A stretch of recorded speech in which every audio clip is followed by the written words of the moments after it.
ফাতেমার চোখের মধ্যে পানি ঝরতেছে। নবী জিজ্ঞেস করে, ফাতেমা রে, কেন এইভাবে কান্দো? আমার নাতিরা কই?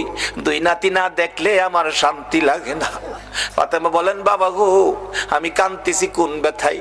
ঘরের পিছনে যাইয়া দেখেন গো বাবা, আজকে 3টা দিন পার হয়ে গেল, আমি ফাতেমার চুলায় আগুন জ্বলে না।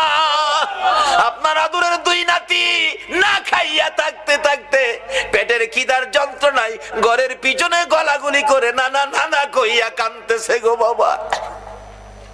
আমার নবী পিছনে যাইয়া দেখে গলাগুলি করে নানা নানা কইয়া কাঁদতেছে। নানা গো, পেটের খিদা গো নানা, সহ্য করতে পারি না। আমার নবী বেরিয়ে গেলেন। ঘুরতে ঘুরতে যাইতে যাইতে একটা ইহুদির বাগানে আমার নবী চাকরি নিলেন। কুয়ার থেকে পানি উঠাবেন, গাছের গোড়ায় পানি দিবেন, পানি উঠাবেন, 1 বালতি পানি 8টা, 1 বালতি পানি 3টা করে খেজুর, এইভাবে 8 বালতি পানি উঠাইয়া হাসাইন হুসাইনের মায়ায় আমার নবী বাগানে চাকরি পর্যন্ত নিয়েছে।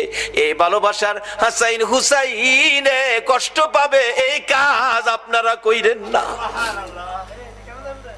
আমার নবী 8 বালতি পানি উঠাইয়া 9 বালতি পানি বুড়াইয়া টান দিলে রশি ছিঁড়ে বালতি কুয়ার ভিতরে পড়ে গেছে। ইহুদি দৌড়াই আসছে, পানি উঠাও পানি উঠাও। রশি ছিঁড়ে বালতি পড়ে গেছে, কি দিয়ে উঠাবো? ছিঁড়ে গেছে। হ না, তুমি ছিঁড়ে ফেলছো? আমার নবীরে কয়, নবী বলে ছিঁড়ে ফেলছে। আমার নবী বলেন, ইহুদি রে, আমি ছিঁড়ি নাই, ছিঁড়ে পড়ে গেছে। এই পর্যায়ে 1 কথা 2 কথা রাগ হইয়া নিষ্ঠুর ইহুদি, যেই নবীর চেহারায় জীবনে কোনদিন মশা মাছি বসে না, আমার নবীর গাল মুবারকে ইহুদি থাপ্পড় লাগাইয়া দিছে। আমার নবী একটা চিৎকার মারছে, ইহুদি রে, পেটের খিদা রে, আমার নাতিরা 3 দিন পর্যন্ত খায় না, আমি রাসূলও খাই নাই রে। 3 দিন না খাইয়া গালের গোশত শুকাইয়া গেছে রে ইহুদি, আমার গালে থাপ্পড় দিছস, বল তোর হাতে ব্যথা পাইছস নি?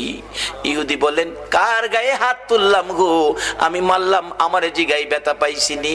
আমার নবী ডাকে, এরে ইহুদি, আমার 8 বালতি পানির বিনিময় 24টা খেজুর দিবি? হ দেব, দে। আমার হাসাইন আর হুসাইন কান্দে পেটের খিদায়। 24 খেজুর লইয়া নবী রওনা হলেন, চলে যাবেন নাতিদের খাওয়ানোর জন্য। আমার আল্লাহ কয়, জিবরাইল রে, আমার বন্ধুর কানে খবর দে, বন্ধু যেন কুয়ার ভিতর থেকে বালতি উঠাইয়া দিয়ে আসে। জিবরাইল ডাহে, হুজুর যাইতেছেন গা? হ। বালতি উঠাইবো কে? বালতি তো কুয়ার ভিতরে সিরা পড়ছে, কিভাবে উঠাবো? কিছু তো নাই, উঠাবো কি দিয়া? জিবরাইলকে, হুজুর কিছু লাগে না, যেখানে রাহমাতাল লিল আলামিন আছে এখানে কিছুই লাগে না, আপনি কুয়ার ভিতরে হাত দিয়া বালতিরে ডাক দেন।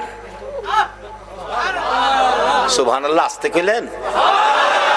পৃথিবীর এমন কোন শক্তি আছে এই